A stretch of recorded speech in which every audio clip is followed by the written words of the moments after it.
आप सभी को जय मसीह। और मेरे भाई एवं बहनों, आप सबके पिछले एपिसोड में रोमियो के पत्री से मैंने 1 से लेकर 8 अध्याय तक मैंने पढ़ा।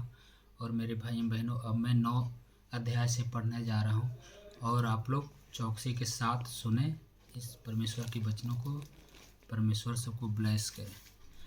परमेश्वर और उसके चुने हुए लोग, मैं मसीह में सच कहता हूँ कि मैं झूठ नहीं बोल रहा, और मेरा विवेक भी पवित्र आत्मा में गवाही देता है कि मुझे बड़ा शौक और मेरा मन सदा दुखता रहता है, क्योंकि मैं यहाँ तक चाहता था कि अपने भाइयों के लिए जो शरीर के भाव से मेरे कुटुंबी हैं स्वयं ही मसीह से स्थापित हो जाता। वे इस्राएली हैं और लेपाल कपन का अधिकार और महिमा और वाचाएं और व्यवस्था और उपासना और प्रतिज्ञाएं उन्हीं की है। पुरखे भी उन्हीं के हैं और मसीह भी शरीर के भाव से उन्हीं में से हुआ। सबके ऊपर परम परमेश्वर युग धन्य हो, आमीन। परंतु यह नहीं कि परमेश्वर का वचन टल गया, इसलिए कि जो इस्राएल के वंश हैं वे सब इस्राएली नहीं, और न इब्राहिम के वंश होने के कारण सब उसकी संतान ठहरे। परंतु लिखा है, इसहाक ही से तेरा वंश कहलाएगा। Hallelujah, hallelujah. महान परमेश्वर अर्थात शरीर की संतान परमेश्वर की संतान नहीं, परंतु प्रतिज्ञा की संतान वंश गिने जाते हैं। क्योंकि प्रतिज्ञा का वचन यह है कि मैं इस समय के अनुसार आऊँगा और सारा के पुत्र होगा।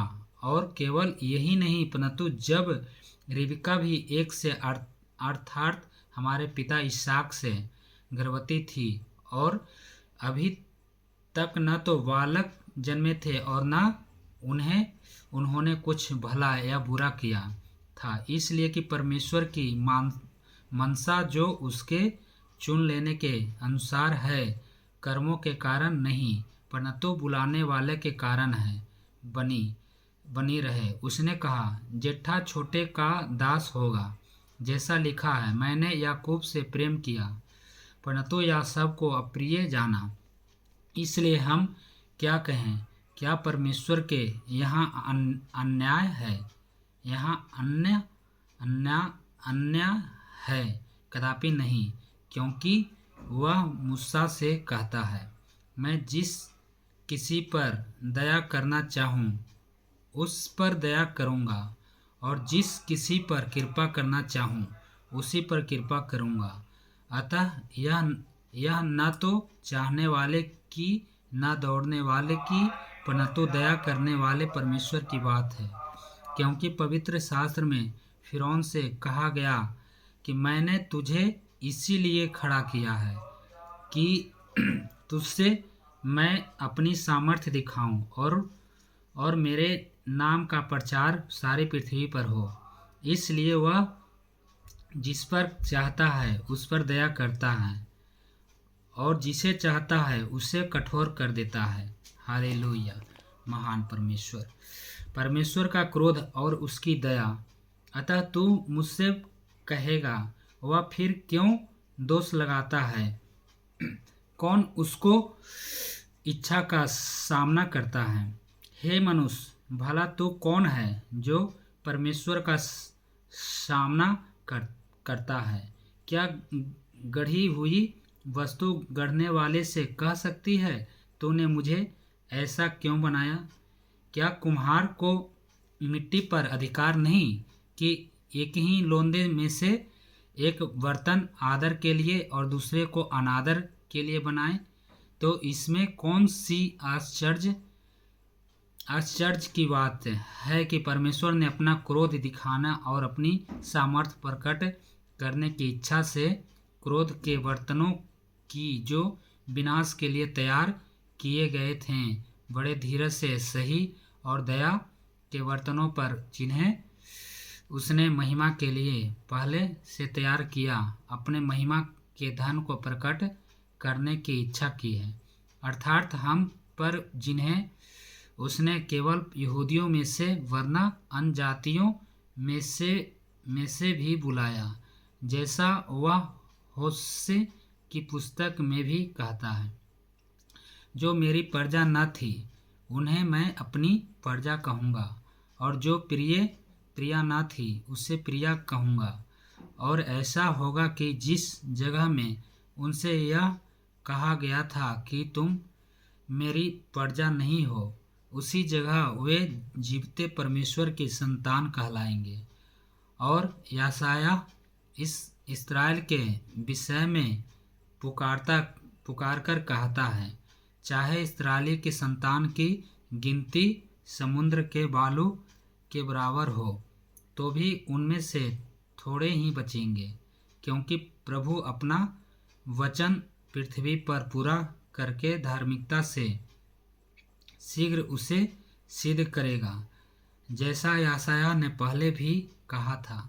यदि सेनाओं का प्रभु हमारे लिए कुछ वंश न छोड़ता, तो हम सदोम के समान हो जाते और अमोरा के सदृश ठहरते। इस्राएल का अविश्वास। अतः हम क्या कहें? यह कि अन्य जातियां ने जो धार्मिकता की खोज नहीं करते थे, धार्मिकता प्राप्त की, अर्थात उस धार्मिकता को जो विश्वास से है, परंतु इस्राएली जो धर्म की व्यवस्था की खोज करते थे उस व्यवस्था तक नहीं पहुँचे। किस लिए? इसलिए कि वे विश्वास से नहीं परंतु मानव कर्मों से उसकी खोज करते थे। उन्होंने उस ठोकर के पत्थर पर ठोकर खाई, जैसा लिखा है, देखो मैं सिय्योन में एक ठेस लगने का पत्थर और ठोकर खाने की चट्टान रखता हूँ, और जो उस पर विश्वास करेगा वह लज्जित न होगा। हे भाइयों, मेरे मन की अभिलाषा और उनके लिए परमेश्वर से मेरी प्रार्थना है कि वे उद्धार पाएं, क्योंकि मैं उनकी गवाही देता हूँ कि उनको परमेश्वर के लिए धुन रहती है, परंतु बुद्धिमानी के साथ नहीं, क्योंकि वे परमेश्वर की धार्मिकता से अनजान होकर और अपनी धार्मिकता स्थापित करने का यत्न करके परमेश्वर की धार्मिकता के अधीन न हुए, क्योंकि हर एक विश्वास करने वालों के लिए धार्मिकता के निमित्त मसीह व्यवस्था का अंत है, उद्धार सबके लिए। क्योंकि मूसा ने यह लिखा है कि जो मनुष्य उस धार्मिकता पर जो विश्वास व्यवस्था से है चलता है, वह उसी से जीवित रहेगा, परंतु जो धार्मिकता विश्वास से है वह यूं कहती है कि तू अपने मन में यह न कहने की स्वर्ग पर कौन चढ़ेगा, अर्थात मसीह की उतार लाने के लिए, या अधोलोक में कौन उतरेगा, अर्थात मसीह को मरे हुओं में से जिलाकर ऊपर लाने के लिए। परंतु यह क्या कहती है? यह कि वचन तेरे निकट है, तेरे मुंह में और तेरे मन में है। यह वही विश्वास का वचन है जो हम प्रचार करते हैं कि यदि तू अपने मुंह से यीशु को प्रभु जानकर अंगीकार करे और अपने मन से विश्वास करे कि परमेश्वर ने उसे मरे हुए में से जिलाया, तो तू निश्चय उद्धार पाएगा। क्योंकि धार्मिकता के लिए मन से विश्वास किया जाता है और उद्धार के लिए मुंह से अंगीकार किया जाता है, क्योंकि पवित्र शास्त्र यह कहता है, जो कोई उस पर विश्वास करेगा वह लज्जित न होगा। यहूदियों और यूनानियों में कुछ भेद नहीं, इसलिए कि वह सबका प्रभु है और अपने सब नाम लेने वाले के लिए उद्धार है, क्योंकि जो कोई प्रभु का नाम लेगा वह उद्धार पाएगा। फिर जिस पर उन्होंने विश्वास नहीं किया वे इसका नाम कैसे ले, और जिसके विश्वास सुना नहीं उस पर कैसे विश्वास करें, और प्रचारक बिना कैसे सुने। और यदि भेजे न जाए तो कैसे प्रचार करें। जैसा लिखा है, उनके पाँव क्या ही सुहावने हैं जो अच्छी बातें का सुसमाचार सुनाते हैं। परंतु सबने उस सुसमाचार पर कान न लगाया। ऐसा यह कहता है कि हे प्रभु, किसने हमारे समाचार पर विश्वास किया है। अतः विश्वास सुनने से और सुनना मसीह के वचन से होता है। परंतु मैं कहता हूँ, क्या उन्होंने नहीं सुना तो अवश्य, क्योंकि लिखा है, उनके स्वर सारी पृथ्वी पर और उनके वचन जगत की छोर तक पहुँच गए हैं। मैं फिर कहता हूँ, क्या इस्राएली नहीं जानते थे कि पहले तो मूसा कहता है, मैं उनके द्वारा जो जाति नहीं तुम्हारे मन में जलन उपजाऊं, मैं एक मृद्ध जाति के द्वारा तुम्हें रिस दिलाऊंगा। फिर यशायाह बड़े हियाव के साथ कहता है, हालेलुया, जो मुझे नहीं ढूंढते थे उन्हें मुझे पा लिया, और जो मुझे पूछते भी न थे उन पर मैं प्रकट हो गया। परंतु इस्राएल के विषय में वह यह कहता है, हालेलुया, कि मैं सारा दिन अपने हाथ एक आज्ञा न मानने वाले और विवाद करने वाले प्रजा की ओर पसारे रहा।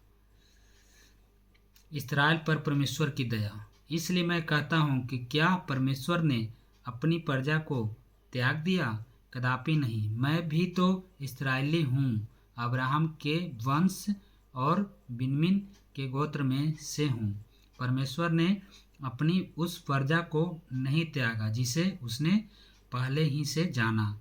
क्या तुम नहीं जानते कि पवित्र शास्त्र एलिय्याह के विषय में क्या कहता है, कि वह इस्राएल के विरोध में परमेश्वर से विनती करता है, हे प्रभु, उन्हें तेरे भविष्य वक्ताओं को घात किया और तेरी वेदियों को ढा दिया है, और मैं ही अकेला बचा हूँ और वे मेरे प्राण के भी खोजी हैं।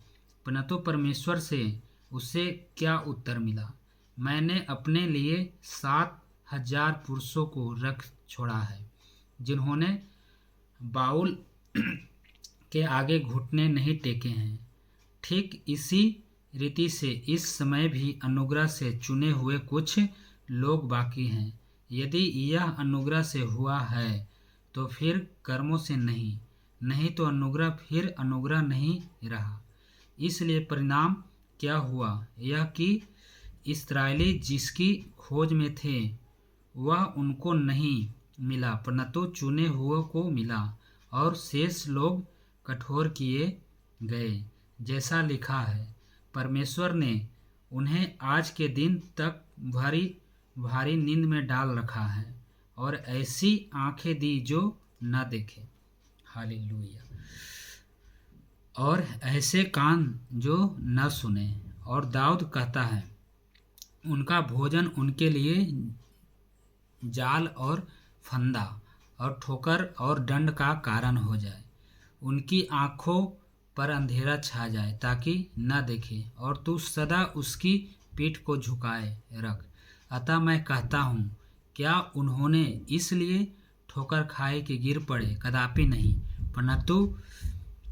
परंतु उनके गिरने के कारण अन्य जातियों को उद्धार मिला कि उन्हें जलन हो।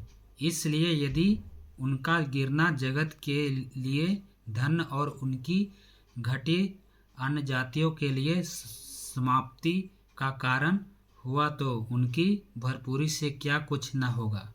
अन्य जातियों का उद्धार, कलम लगाने का उदाहरण।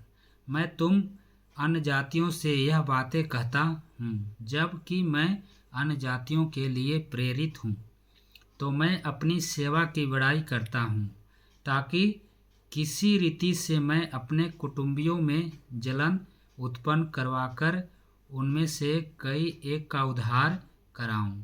क्योंकि जब उनका त्याग दिया जाना जगत के मिलाप का कारण हुआ, तो क्या उनका ग्रहण किया जाना मरे हुओं में से जी उठने के बराबर न होगा।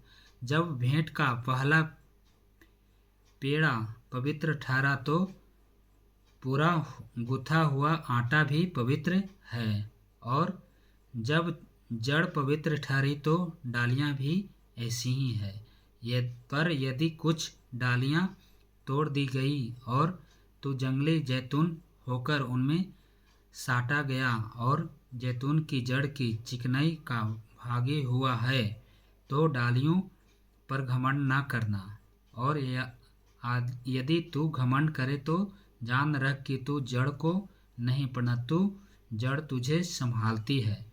फिर तू कहेगा, डालियां इसलिए तोड़ी गई कि मैं साटा जाऊं।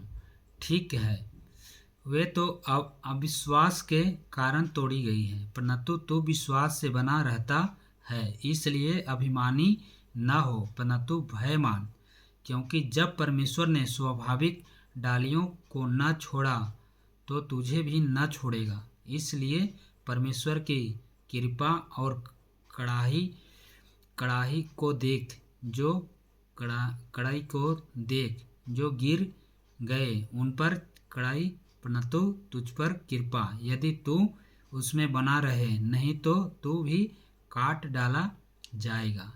वे भी यदि अविश्वास में न रहे तो साटे जाएंगे, क्योंकि परमेश्वर उन्हें फिर साट सकता है।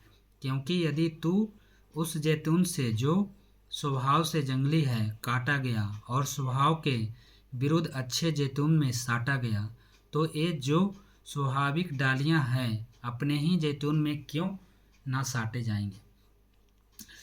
सारे इस्राएल का उद्धार। हे भाइयों, कहीं ऐसा ना हो कि तुम अपने आप को बुद्धिमान समझ लो।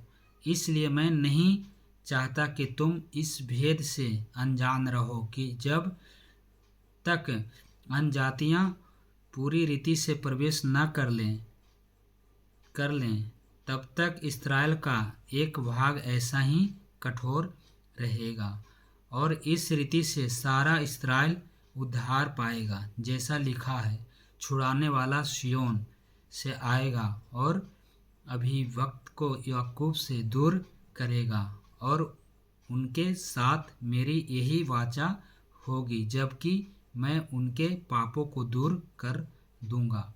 सुसमाचार के भाव से जो तुम्हारे लिए वे परमेश्वर के बैरी हैं, परंतु चुन लिए जाने के भाव से वे बाप दादों के कारण प्यारे हैं, क्योंकि परमेश्वर के वरदान और बुलाहट अटल है। क्योंकि जैसे तुमने पहले परमेश्वर की आज्ञा ना मानी, परंतु अभी उनकी आज्ञा ना मानने से तुम पर दया हुई, वैसे ही उन्होंने भी अब आज्ञा ना मानी कि तुम पर जो दया होती है, इससे उन पर भी दया हो। क्योंकि परमेश्वर ने सबको आज्ञा उल्लंघन का बंदी बनाकर रखा, ताकि वह सब पर दया करे। परमेश्वर की स्तुति।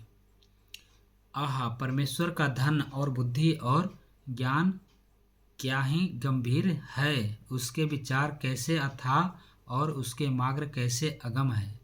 प्रभु की बुद्धि को किसने जाना, या उसका मंत्री कौन हुआ, या किसने पहले उसे कुछ दिया है जिसका बदला उसे दिया जाए। क्योंकि उसी की ओर से और उसी के द्वारा और उसी के लिए सब कुछ है। उसकी महिमा युगानुयुग होती रहे। आमीन। परमेश्वर की सेवा का जीवन। इसलिए हे भाइयों, मैं तुमसे परमेश्वर की दया स्मरण दिलाकर विनती करता हूँ कि अपने शरीरों को जीवित और पवित्र और परमेश्वर को भावता हुआ बलिदान करके चढ़ाओ। यही तुम्हारी आत्मिक सेवा है। इस संसार के सदृश न बनो, परंतु तुम्हारे मन के नए हो जाने से तुम्हारा चाल चलन भी बदलता जाए, जिससे तुम परमेश्वर की भली और भावती और सिद्ध इच्छा अनुभव से मालूम करते रहो। क्योंकि मैं उस अनुग्रह के कारण जो मुझको मिला है तुम में से हर एक से कहता है कि जैसा समझना चाहिए उससे बढ़कर कोई भी अपने आप को न समझे, पर जैसा परमेश्वर ने हर एक को विश्वास परिमाण के अनुसार बांट दिया है, वैसा ही सुबुद्धि के साथ अपने को समझे। क्योंकि जैसे हमारी एक देह में बहुत से अंग हैं और सब अंगों का एक ही सा काम नहीं, वैसा ही हम जो बहुत हैं मसीह में एक देह होकर आपस में एक दूसरे के अंग हैं, जबकि उस अनुग्रह के अनुसार जो हमें दिया गया है हमें भिन्न भिन्न वरदान मिले हैं। तो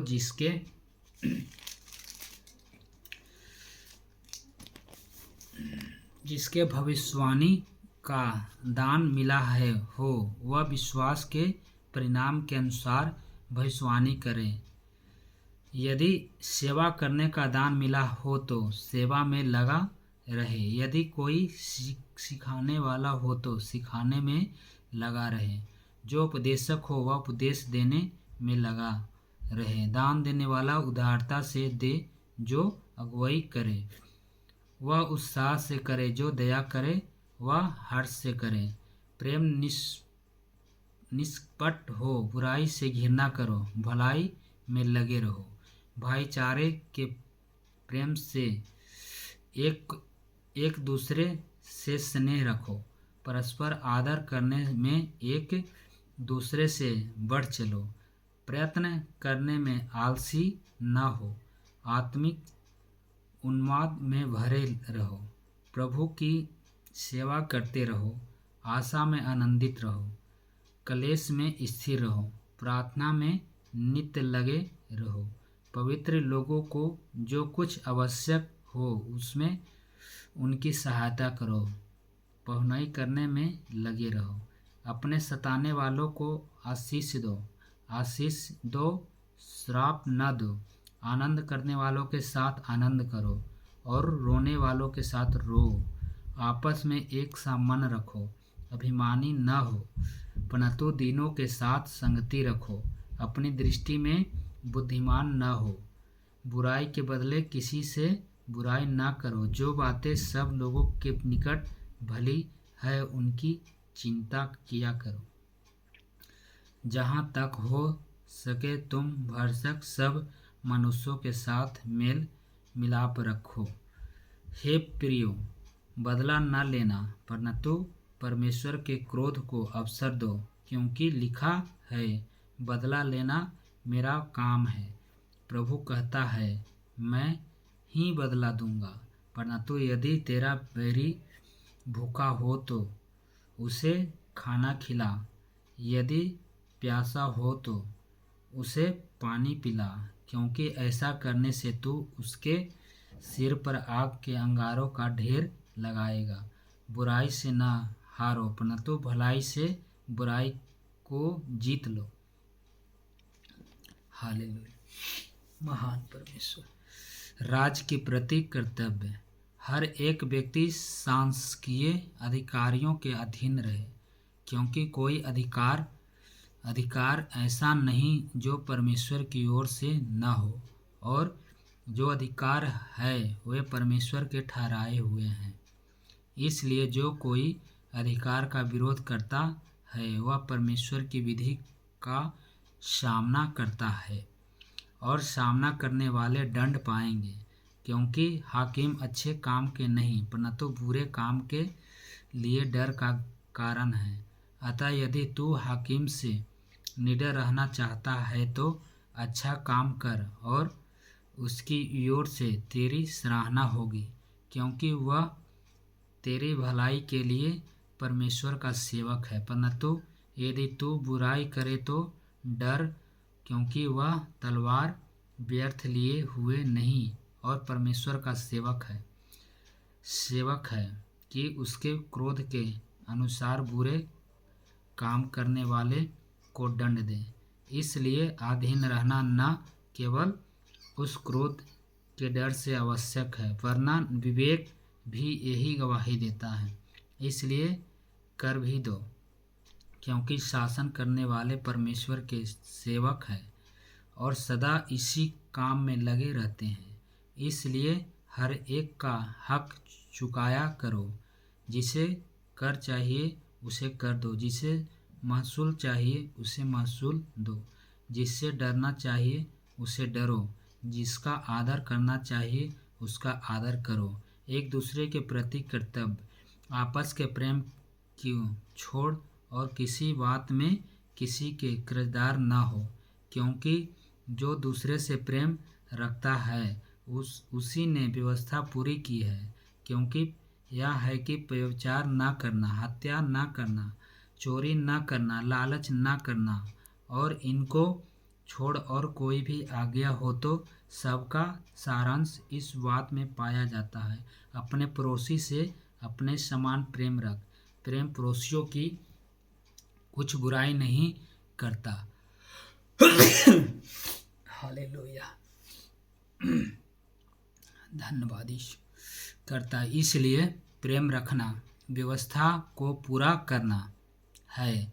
समय को पहचान कर ऐसा ही करो, इसलिए कि अब तुम्हारे लिए नींद से जाग उठने की घड़ी आ पहुंची है। क्योंकि जिस समय हमने विश्वास किया था उस समय के विचार से अब हमारा उद्धार निकट है। रात बहुत बीत गई है और दिन निकलने पर है। इसलिए हम अंधकार के कामों को त्याग कर ज्योति के हथियार बांध लें। जैसा दिन को शोभा देता है वैसा ही हम सीधी चाल चलें, न कि लीला कीड़ा और पियक्कड़पन में, न व्यभिचार और लुचपन में, और न झगड़े और डाह में, वरना प्रभु यीशु मसीह को पहन लो और शरीर की अभिलाषाओं को पूरा करने का उपाय न करो। हालेलुया, महान परमेश्वर की तारीफ हो। अपने भाई पर दोष मत लगाओ। जो विश्वास में निर्बल है उसे अपनी संगति में ले लो, परंतु उसकी शंकाओं पर विवाद करने के लिए नहीं। एक को विश्वास है कि सब कुछ खाना उचित है, परंतु जो विश्वास में निर्बल है वह साग पात ही खाता है। खाने वाला न खाने वाले को तुच्छ न जाने, और न खाने वाला खाने वाले पर दोष न लगाए, क्योंकि परमेश्वर ने उसे ग्रहण किया है। तू कौन है जो दूसरे के सेवक पर दोष लगाता है?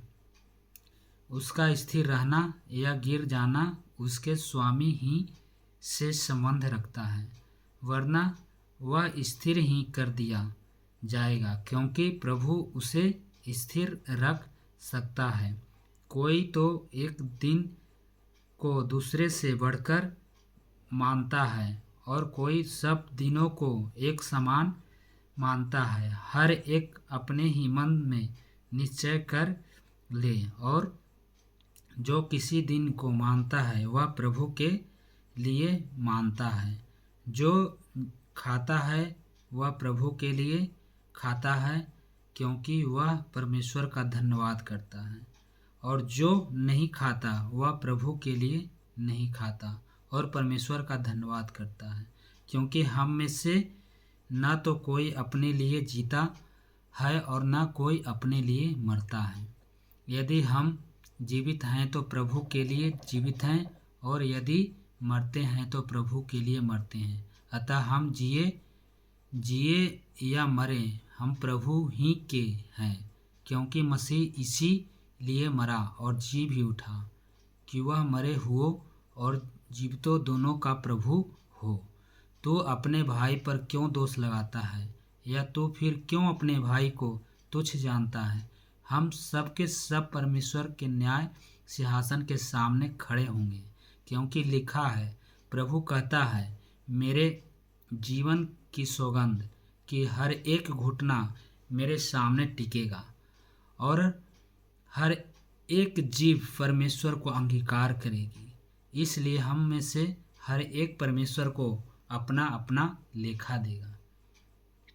अपने भाई की पतन का कारण मत बनो। अतः आगे को हम एक दूसरे पर दोष न लगाएं, पर तुम यह ठान लो कि कोई अपने भाई के सामने ठेस या ठोकर खाने का कारण न रखे। तो मैं जानता हूँ और प्रभु यीशु में मुझे निश्चय हुआ है कि कोई वस्तु अपने आप से अशुद्ध नहीं, परंतु उसको अशुद्ध समझता है, उसके लिए अशुद्ध है। यदि तेरा भाई तेरे भोजन के कारण उदास होता है तो फिर तू प्रेम की रीति से नहीं चलता, जिसके लिए मसीह मरा, उसको तू अपने भोजन के द्वारा नष्ट न कर। अतः तुम्हारे लिए जो भला है उसकी निंदा न होने पाए, क्योंकि परमेश्वर का राज खाना पीना नहीं, परंतु धर्म और मेल मिलाप और वह आनंद है जो पवित्र आत्मा से होता है। जो कोई इस रीति से मसीह को की सेवा करता है वह परमेश्वर को भाता और मनुष्य में ग्रहणीय योग्य ठहरता है। इसलिए हम उन बातों में लगे रहें जिनसे मेल मिलाप और एक दूसरे का सुधार हो, भोजन के लिए परमेश्वर का काम ना बिगाड़े। हालेलुया। सर्वशक्तिमान पिता ईश्वर आपका धन्यवाद। सब कुछ शुद्ध तो है, परंतु उस मनुष्य के लिए बुरा है जिसको उसके भोजन से ठोकर लगती है। भला तो यह है कि तू न मांस खाए और न दाखरस पिए, न और कुछ ऐसा करे जिससे तेरा भाई ठोकर खाए। तेरा जो विश्वास हो उसे परमेश्वर के सामने अपने ही मन में रख। धन है वह जो उस बात में जिसे वह ठीक समझता है अपने आप को दोषी नहीं ठहराता, परंतु जो संदेह करके खाता है वह दंड के योग्य ठहर चुका, क्योंकि वह विश्वास से नहीं खाता, और जो कुछ विश्वास से नहीं वह पाप है। दूसरों की उन्नति करो। अतः हम बलवानों को चाहिए कि निर्बलों की निर्बलताओं को सहें, न कि अपने आप को प्रसन्न करें। हम में से हर एक अपने पड़ोसी को उसकी भलाई के लिए प्रसन्न करें कि उसकी उन्नति हो, क्योंकि मसीह ने अपने आप को प्रसन्न नहीं किया, पर जैसा लिखा है, तेरे निंदारकों की निंदा मुझ पर आ पड़ी। जितनी बातें पहले से लिखी गई वे हमारी ही शिक्षा के लिए लिखी गई है, कि हम धीरज और पवित्र शास्त्र के प्रोत्साहन द्वारा आशा रखें। धीरज और शांति का दाता परमेश्वर तुम्हें यह वरदान दे कि मसीह यीशु के अनुसार आपस में एक मन रहो, ताकि तुम एक मन और एक स्वर में हमारे प्रभु यीशु मसीह के पिता परमेश्वर की स्तुति करो। सबके लिए सुसमाचार। इसलिए जैसा मसीह ने परमेश्वर की महिमा के लिए तुम्हें ग्रहण किया है, वैसा ही तुम भी एक दूसरे को ग्रहण करो। इसलिए मैं कहता हूँ कि जो प्रतिज्ञाएं बाप दादों को दी गई थी उन्हें दृढ़ करने के लिए मसीह परमेश्वर की सच्चाई का प्रमाण देने के लिए खतना किए हुए लोगों का सेवक बना, और अन्य जातियों भी दया के कारण परमेश्वर की स्तुति करें, जैसा लिखा है। इसलिए मैं जाति जाति में तेरा धन्यवाद करूँगा और तेरे नाम के भजन गाऊँगा। फिर कहा है, हे जाति जाति के सब लोगों, उसकी प्रजा के साथ आनंद करो। और फिर हे जाति जाति के सब लोगों, प्रभु की स्तुति करो। और हे राज्य राज्य के सब लोगों, उसे सराहो। और फिर यशायाह कहता है कि इसे के एक जड़ प्रकट होगी और अन्य जातियों का हाकिम होने के लिए एक उठेगा। उस पर अन्य जातियों आशा रखेगी। परमेश्वर जो आशा का दाता है, तुम्हें विश्वास करने में सब प्रकार की आनंद और शांति से परिपूर्ण करें, कि पवित्र आत्मा के सामर्थ्य से तुम्हारी आशा बढ़ती जाए। साहस से लिखने का कारण। हे मेरे भाइयों, मैं स्वयं तुम्हारे विषय में निश्चय जानता हूँ कि तुम भी आप ही भलाई से भरे और ईश्वरीय ज्ञान से भरपूर हो और एक दूसरे को चिता सकते हो। तो भी मैंने कहीं याद दिलाने के लिए तुम्हें जो बहुत साहस करके लिखा, यह उस अनुग्रह के कारण हुआ जो परमेश्वर ने मुझे दिया है, कि मैं अन्य जातियों के लिए मसीह यीशु का सेवक होकर परमेश्वर के सुसमाचार की सेवा याजक के समान करूं, जिससे अन्य जातियों का मानो चढ़ाया जाना पवित्र आत्मा से पवित्र बनकर ग्रहण किया जाए। इसलिए उन बातों के विषय में जो परमेश्वर से संबंध रखती है, मैं मसीह यीशु में बड़ाई कर सकता हूँ, क्योंकि उन बातों को छोड़ मुझे और किसी बात के विषय में कहने का साहस नहीं, जो मसीह ने अन्यजातियों की अधीनता के लिए वचन और कर्म और चिन्हों और अद्भुत कामों की सामर्थ्य से और पवित्र आत्मा की समर्थ से मेरे ही द्वारा किए, यहाँ तक कि मैं यरूशलेम से लेकर चारों ओर यरूशलेम तक मसीह के सुसमाचार का पूरा प्रचार किया। पर मैंने मन की उमंग यह है कि जहाँ जहाँ मसीह का नाम नहीं लिया गया, वहीं सुसमाचार सुनाऊं। ऐसा ना हो कि दूसरे की नींव पर घर बनाऊं, परंतु जैसा लिखा है वैसा ही हो। जिन्हें उसका सुसमाचार नहीं पहुंचा, वे ही देखेंगे, और जिन्होंने नहीं सुना वही समझेंगे। रोम यात्रा की पौलुस की योजना। इसीलिए मैं तुम्हारे पास आने से बार रुका रहा, परंतु अब इन देशों में मेरे कार्य के लिए और जगह नहीं रही, और बहुत वर्षों से मुझे तुम्हारे पास आने की लालसा है। इसलिए जब मैं स्पेन को जाऊंगा तो तुम्हारे पास होता हुआ जाऊंगा, क्योंकि मुझे आशा है कि उस यात्रा में तुमसे भेंट होगी, और जब तुम्हारी संगति से मेरा जी कुछ भर जाए तो तुम मुझे कुछ दूर आगे पहुंचा देना।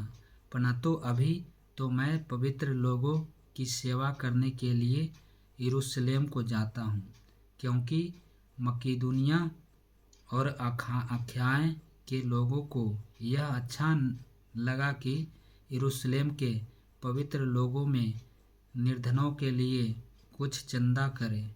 उन्हें अच्छा तो लगा, परंतु वे उनके कर्जदार भी हैं, क्योंकि यदि अन्य जातियों उनकी आत्मिक बातों में भागी हुए तो उन्हें भी उचित है कि शारीरिक बातों में उनकी सेवा करें। इसलिए मैं यह काम पूरा करके और उनको यह चंदा सौंपकर तुम्हारे पास होता हुआ स्पेन को जाऊंगा।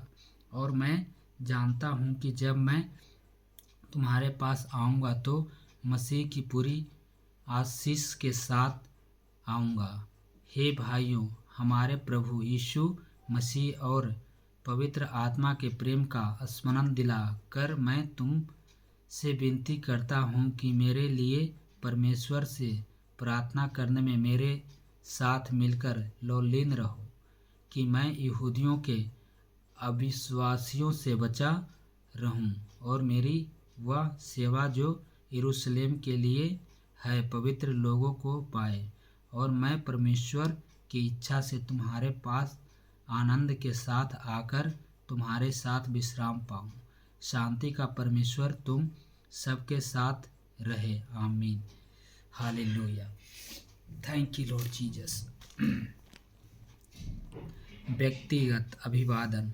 मैं तुमसे फीबे के लिए, जो हमारी बहन और किरकिया की कलीसिया की सेविका है विनती करता है कि तुम जैसा कि पवित्र लोगों को चाहिए उसे प्रभु में ग्रहण करो, और जिस किसी बात में उसको तुम्हारी आवश्यकता हो उसकी सहायता करो, क्योंकि वह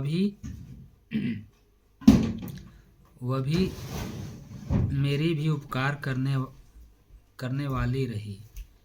प्रियसकों और अवित्रों को भी मसीह यीशु में मेरे सहकर्मी हैं नमस्कार। उन्होंने मेरे प्राण के लिए अपना ही जीवन जोखिम में डाल दिया था, और केवल मैं ही नहीं वरना अन्य जातियों की सारी कलीसिया भी उनका धन्यवाद करती है। उस पर कलीसिया को भी नमस्कार जो उनके घर में है। मेरे प्रिय एपनितुस को जो मसीह के लिए आसिया का पहला फल है नमस्कार।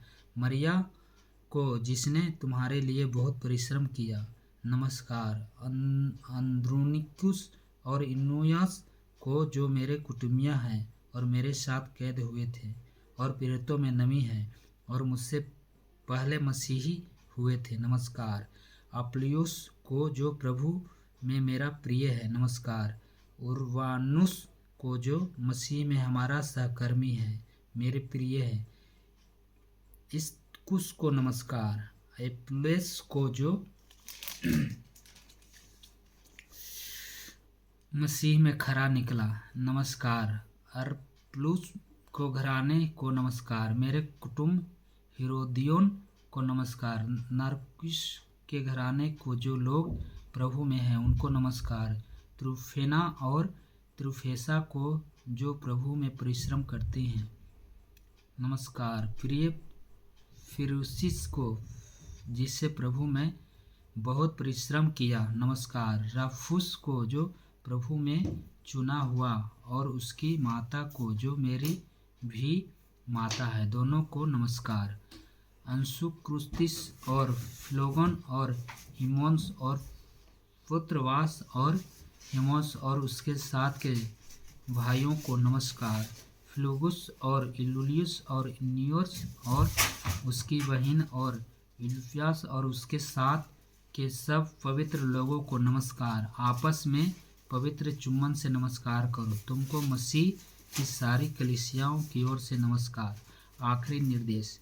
अब हे भाइयों, मैं तुमसे विनती करता हूँ कि जो लोग उस शिक्षा के विपरीत जो तुम ने पाई है फूट डालने और ठोकर खिलाने के कारण होते हैं उन्हें तोड़ लिया करो और उनसे दूर रहो, क्योंकि ऐसा लोग हमारे प्रभु मसीह की नहीं परंतु अपने पेट के सेवा करते हैं और चिकनी चुपड़ी बातें से सीधे साधे मन के लोगों को बहका देते हैं। तुम्हारे आज्ञा मानने की चर्चा सब लोगों में फैल गई है, इसलिए मैं तुम्हारे विषय में आनंद करता हूँ, परंतु मैं यह चाहता हूँ कि तुम भलाई के लिए बुद्धिमान परंतु बुराई के लिए भोले बने रहो। शांति का परमेश्वर शैतान को तुम्हारे पाँवों से शीघ्र कुचलवा देगा। हमारे प्रभु यीशु मसीह का अनुग्रह तुम पर होता रहे। मेरे सहकर्मी तीर्थमुस का और तीमुथिस का और मेरे कुटुंबियों लुकुयुस और यशोन और सोस्युत्रुस का तुमको नमस्कार। मुझ पत्री लिखने वाले तिर्तियुस का प्रभु में तुमको नमस्कार। ग्युस को जो मेरे और कलीसिया के पहुनई करने वाला है उसका तुम्हें नमस्कार। हिरागुनुस और नगर का भंडारी और भाई कवर्तुस का तुमको नमस्कार। परमेश्वर की स्तुति। अब जो तुमको मेरे सुसमाचार अर्थात यीशु मसीह के संदेश के प्रचार का अनुसार स्थिर कर सकता है, उस भेद के प्रकाश के अनुसार जो सनातन से छिपा रहा परंतु अब प्रकट होकर सनातन परमेश्वर की आज्ञा से भविष्यवक्ताओं की पुस्तकों के द्वारा सब जातियों को बताया गया है कि वे विश्वास से आज्ञा मानने वाले हो जाएं। उसी एकमात्र बुद्धिमान परमेश्वर की यीशु मसीह के द्वारा युगायुग यानी युग महिमा होती रहे। आमीन। थैंक यू लॉर्ड जीसस, महान परमेश्वर। तो मेरे भाइयों बहनों, मैंने रोमियो के पत्री से 9 से लेकर अध्याय 16 में लास्ट तक मैंने पढ़ा। और मेरे भाइयों बहनों, हमें पूरा विश्वास है कि आप लोग भी इस वचन को आपने सुना। परमेश्वर सबको ब्लेस करे, बुद्धि दे, ज्ञान दे और समझने की ताकत दे। क्योंकि मेरे भाइयों बहनों, परमेश्वर की वचनों को सुनना, हमारे जीवन में याद करके रखना बहुत ज़रूरी है। क्योंकि मेरे भाइयों बहनों बार बार कहते हैं कि दिन बुरे हैं और समय बहुत परमेश्वर को आने का निकट है। और बाइबल में लिखा हुआ है कि जब परमेश्वर आएंगे तो हमारे पास ये सब सुविधाएं नहीं होंगी कि हम उस समय बाइबल को पढ़ सकते हैं, हम अपने भवन में जा सकते हैं। जो आपके मन में जो पढ़ा हुआ आपको दिल में रहेंगे वचन, वही उस समय काम आएंगे। हालेलुया। तो मैं बार बार प्रकट करता हूँ कि आप लोग इस वचन को अपने दिल में, अपने हृदय में बसा के रखें और बुरे दिन में, अपनी परिस्थिति में, विपत्ति में उन वचनों के द्वारा उन शैतान से आप अपनी रक्षा कर सकते हैं। हालेलुया। आमीन। तो परमेश्वर सबको ब्लेस करे। आमीन। हालेलुया।